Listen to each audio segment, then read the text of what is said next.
को एसपीजी देखता है। एसपीजी सबसे खतरनाक, देखिए हमेशा एक ना सूटकेस लेके चलते रहता है और एकदम पातर रहता है, कुछ रहता होता नहीं है। एक ग्रुप है जो हमला होने के टाइम पे उसको ये मतलब नहीं है कि कौन हमला किया कौन नहीं, ढूंढेगा किधर से मार रहा है। और एक वो है जो तरतरा देगा यहाँ पे। और प्राइम मिनिस्टर की सिक्योरिटी इतनी टफ होती है, अगर बम लगा है रिमोट से उड़ाने की कोशिश करें उड़बे नहीं करेगा। अभी यूक्रेन किसको टक्कर दे पाएगा?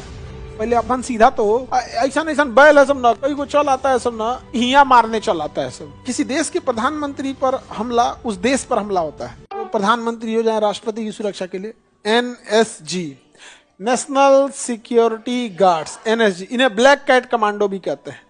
ब्लैक कमांडो या black cat commando, NSG. NSG में कोई डायरेक्ट नहीं जाता है, आप नहीं जाएंगे। बीएसएफ में ठीक ठाक है तो एनएसजी में बुला लिया जाएगा, सीआईएसएफ में, सीआरपीएफ में, एसएसबी में, आईटीबीपी में, यहाँ कहीं से कहीं बुला के यहाँ डेपोटेशन पे डालेगा। परमानेंट नहीं रखेगा आपको एनएसजी में। डेपोटेशन का मतलब होता है आपका कोई विभाग कुछ और था, दे दिया गया इसके लिए, तो आपको डेपोटेशन के लिए लाएगा। 40 साल हिल जाएंगे तो फिर भेज देगा, जाइए आप जहाँ आए थे, यहाँ सब चुस्त दुरुस्त की जरूरत है एकदम। वो कुछ दिन के डेपोटेशन के लिए कहाँ ला देगा? एनएसजी में। एनएसजी में डायरेक्ट चल जाएंगे, वहाँ अच्छा परफॉर्म करिएगा, अप्लाई करेंगे तब किस में जाएंगे? एनएसजी में। तो इंडिया की एकदम टॉप कमांडोज कौन है? एनएसजी। अब जैसे यार 5.5 फीट 7 इंच आपकी हाइट है, आप बीएसएफ में जा सकते हैं, किसी में जा सकते हैं, लेकिन उसमें से इसमें आने के लिए कम से कम 6 फीट खोजेगा। मतलब एक तो उसमें क्रीम भर्ती किया, उसमें वो महा क्रीम लेके इसमें आया हम देखिए, कभी किसी एवरेज हाइट वाले को आप देखे ही नहीं होंगे कमांडो में, सब इतना बड़ा हाइट का रहता है, समझा गया? तो एकदम टॉप कहाँ पहुंचा है? एनएसजी में। एनएसजी जिसको मिली रहती है, एनएसजी कवर एकदम वीवीआईपी रहता है, बड़े बड़े मिनिस्टर्स लोग को मिली रहती है एनएसजी कवर। जैसे योगी आदित्यनाथ हैं, राहुल गांधी हैं, राष्ट्रपति हैं, मंत्री जितने होते हैं सेंट्रल मिनिस्टर, उन लोग को क्या मिली होती है? NSG cover. काले कवर लेके ऐसे देखे होंगे खड़े रहते हैं लोग, समझा गया कि नहीं गया? उनकी सुरक्षा के लिए। अब एनएसजी में सबसे ठीक ठाक उसको एसपीजी ले जाता है, ये मोदी जी वाला है एसपीजी। मोदी जी को कौन देखता है? एनएसजी देखती है मोदी जी को ना, मोदी जी को एसपीजी देखता है। एसपीजी सबसे खतरनाक, स्पेशल प्रोटेक्शन ग्रुप, एसपीजी। देखिएगा जब मोदी जी खड़े रहेंगे ना, उनको दाहिने बाएं को काला सूट पहन, काला चश्मा पहन के, सफारी सूट पहन के, ब्रीफकेस लिया रहा है, एक अटैची लेके घूमते रहता है। वो अटैची नहीं है, उसको बटन दाबेगा ना तो उसमें 3 लेयर खुल जाएगा, वो बुलेट प्रूफ जैकेट है। अच्छा गोली वोली चलने लगा ना, खटाक से बटन दबाएगा, अटैची अब 3 लेयर में खुलेगा। अब मोदी जी के सामने वाला लगा देगा, एक उधर वाला लगा देगा, हो गया कवर, चलाते रहो गोली, वो स्टील के है। वो देखिए हमेशा एक ना सूटकेस लेके चलते रहता है और एकदम पातर रहता है, कुछ रहता होता नहीं है, पतला होता रहता है यहाँ पे।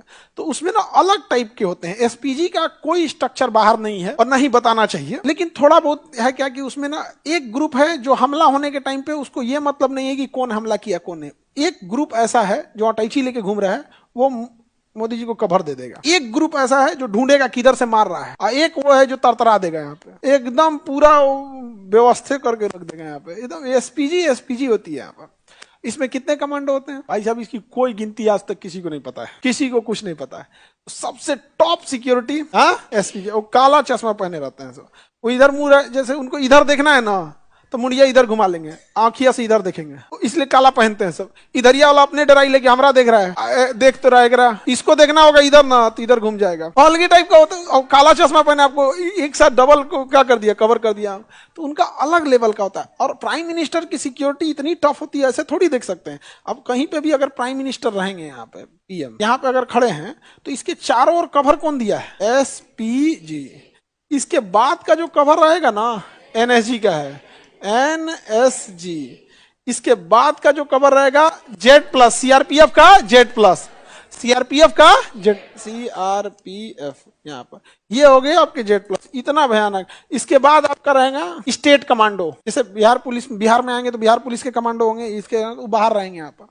इसके बाहर अगर रहेंगे तब रहेगी पुलिस। इसके बाहर कौन है? पुलिस। इसके बाहर अगर देखेंगे तो ट्रैफिक बंद कर देते हैं सब ना, देखना ट्रैफिक है, कोई गली से नहीं निकले, कोई इसमें नहीं निकले, सारा बंद कर देते हैं सब। तब जाके यहाँ रहते हैं हमारे। तब ना मोदी जी कहते हैं 56 इंच का सीना है, ऐसे ही बोल देगा कोई 56 इंच का है।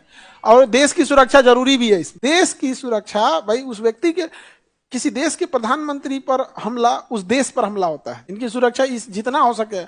इसके ऊपर एयर विंग, जो वो क्या नाम है उसका, ये पूरा एरिया जो होता है ना, ये होता है इलेक्ट्रॉनिक कंट्रोल में। यहाँ आपका मोबाइल काम नहीं करेगा, जितने एरिया में रहेंगे मोबाइल काम नहीं करेगा, रिमोट काम नहीं करेगा। अगर बम लगा है रिमोट से उड़ाने की कोशिश करें उड़बे नहीं करेगा। जैमर लेके घूमता है सर इनके उसमें। ये नहीं कि फिल्म में देखते हैं बम लगा दिया हीरोगा, और रिमोट दबने जाएगा, बैटरी ये नहीं है, फिर घूमेगा बैटरी उटरी खो जाएगा। मतलब फिल्म का एक ही कहानी होता है, उतार चढ़ाव दिखाते रहो लोग पब्लिक होते रहे, लास्ट में दबाएगा, बम फूट जाएगा, इससे या जैमर लगा देगा, कोई जैम काम नहीं करेगा। तुम ड्रोन लेके उड़ाओगे ना, ड्रोन वहां गिर जाएगा। अगर तुम्हें मन किया कि भाई हम ब्याह वाला ड्रोन खरीद लिए हैं, एकदम पास से फोटो खींचेंगे मोदी जी का, ना खींचा पाएगा, इसके आगे जाते ड्रोन यहीं गिर जाएगा। वहां जैमर लगा, उसको सिग्नल नहीं मिलेगा, और ड्रोन को जब सिग्नल नहीं मिलेगा क्या हो जाएगा, गिर जाएगा। कोई मोबाइल वोबाइल उस एरिया में कुछ भी काम करने वाले नहीं। ये वीडियो कॉल पे दिखाए मोदी जी भाषण दे रहे हैं, काम ही नहीं कर रहा है, नेटवर्क नहीं काम करेगा। आगे बढ़े। अच्छा, मीडिया वाले लोग का उनका अपना वो लेके घूमते हैं लोग, देखना ना, उसको एक टीवी टाइप का होता है, उस पर सेटअप लेके उनका पूरा सिस्टम लेके चलते रहते हैं लोग, तो उनका उस फ्रीक्वेंसी से वो होता है वहां पे उनका। और सारे मीडिया वाले थोड़े घूम रहे होते हैं, एएनआई वगैरह को लेके चलते हैं कि कोनो मुंह में माइक लगा देगा ये लोग के मुंह थोड़ी है होता है। एएनआई हो गया, पीटीआई हो गया, आईएनएस हो गया, ये हो गया, 18 नेटवर्क हो गया अपना। बेसिकली एएनआई ले लिया तो एएनआई सबको नहीं होता है, मोदी जी आएंगे तो उनके साथ एक एएनआई का वो आता है। एएनआई है बड़का चीज, कहीं पे देखिएगा जो भी बड़का होगा ना तो एएनआई का कभी पत्रकार आपको नहीं दिख सकता है, का रूल है। कभी भी एएनआई इंटरव्यू लेगी ना तो देखिएगा सामने से कोई सवाल पूछ रहा होगा और एएनआई का माइक लगा होगा, पत्रकार नहीं दिखेगा। वो न्यूज एजेंसी है, पत्रकार नहीं है। चाहे पीटीआई हो गया, वो चेहरा उनका नहीं दिख सकता है। आजकल तो थोड़ा सा मीडिया में भी क्या है, थोड़ा ट्रेनिंग लेने की जरूरत है। बिना ट्रेनिंग का लेने के बाद क्या है, खुद की क्रेडिबिलिटी घटने लगती है। अब ऐसा नहीं है कि लोहा का पाइप खरीद लिया सवाल पूछ दिए लोहा का पाइप खरीद लिए बाकरगंज से, यहाँ पटना में है ना बाकरगंज, लोहा का पाइप लगा दिया, ऐसे नहीं होता है। उसके लिए भी है क्या कि थोड़ा सा कैसे सवाल पूछना है, कब नहीं, पहले से तैयारी होना चाहिए। सामने बैठ के पूछता है, अच्छा फलानी ने बोला आपका क्या कहना है, ये क्या मतलब भाई, हमारा क्या कहना है, तो तुम्हारा क्या काम है आगे बढ़े। तो सबसे टॉप लेवल की सिक्योरिटी एसपीजी केवल किसे मिलेगी, हाँ केवल पीएम को मिलेगी। ना सबको एनएसजी। राष्ट्रपति को कौन कुछ बोलने जाएगा जी, करते कौन चाहिए वो, हाँ? राष्ट्रपति करते क्या है, खाली भी दिन भर साइने करते करते परेशान हो जाते हैं। हाँ आगे बढ़ जाए। किसी को दिक्कत, सबसे पुराना एएनआई कहाँ मिलेगा भाई, एएनआई छोट मोट मामले में जेबी नहीं करेगा। ANI, PTI, INS, BBC, CNN सब छोट मोट में जाएगी, सब ही नहीं। ये थोड़े है कि केकरो में लगा दिया माइक, लोग का मतलब ये सीएनएन तो और अमेरिका सब दहला देगा, उसमें दे दिए तो उसका अलग है।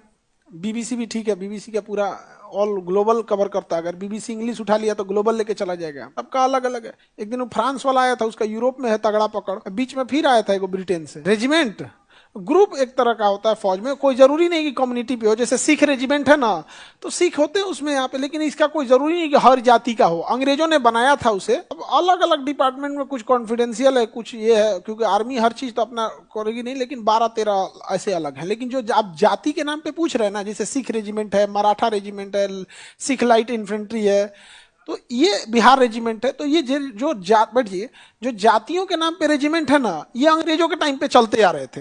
तो सेना का कहना है कि भाई हम इसे बंद नहीं करेंगे। अब तरह तरह के बीच में बात उठती है कि यादव रेजिमेंट भी होना चाहिए, अहिर रेजिमेंट।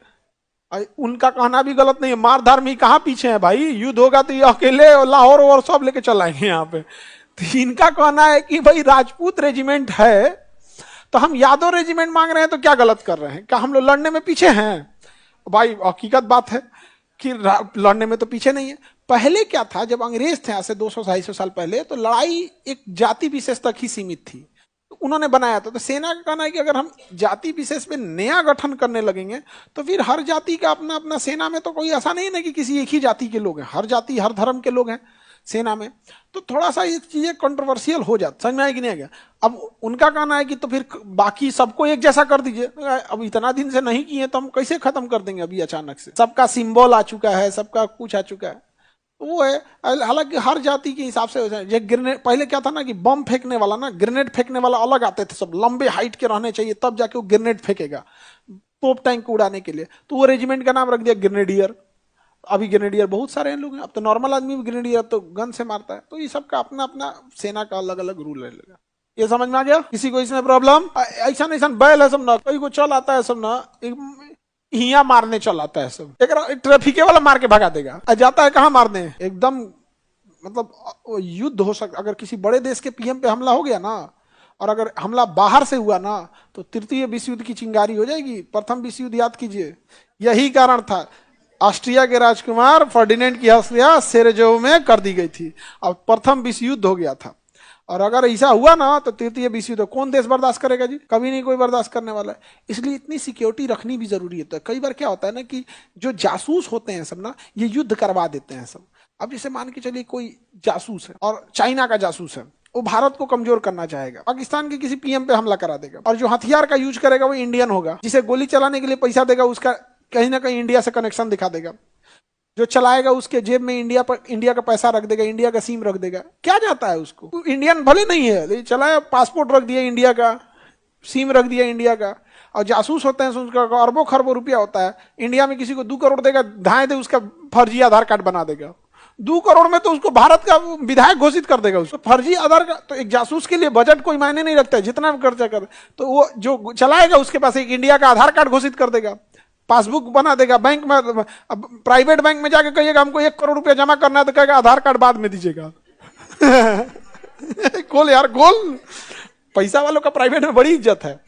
खोल खाल देगा वहां पे, एक आधार कार्ड बना दिया, उस पर गैस कनेक्शन लगा देगा, गैस कनेक्शन एंतन करके बना दिया यहाँ, और उसको 1-2 साल की प्लानिंग करेगा, लगा दिया यहाँ पे। उधर मार दिया पाकिस्तान के राष्ट्रपति को, उसको उसका जो मराया उसका पूरा इंडिया का मिल गया, दोनों लड़ गए सब। चाइना उधर से देख रहा है लड़ाई हो रही है, क्या हो रही है? लड़ाई हो रही है। इससे चाइना का फायदा, क्योंकि चाइना का टक्कर देने वाला इंडिया लड़ जाएगा तो फिर अपने में उलझ के रह जाएंगे। अभी यूक्रेन किसको टक्कर दे पाएगा? पहले अपन सीधा तो, अभी गाजा फिलिस्तीन किसको टक्कर दे पाएगा? पहले सीधा खड़ा तो हो जाए। युद्ध बहुत खराब चीज होता है, तो इसलिए इतनी सुरक्षा देना जरूरी नहीं कि आपको केवल और केवल हमलावर से है। कई बार किसी दूसरे के बंदूक रख के कोई और चला देता है, फंस जाता है।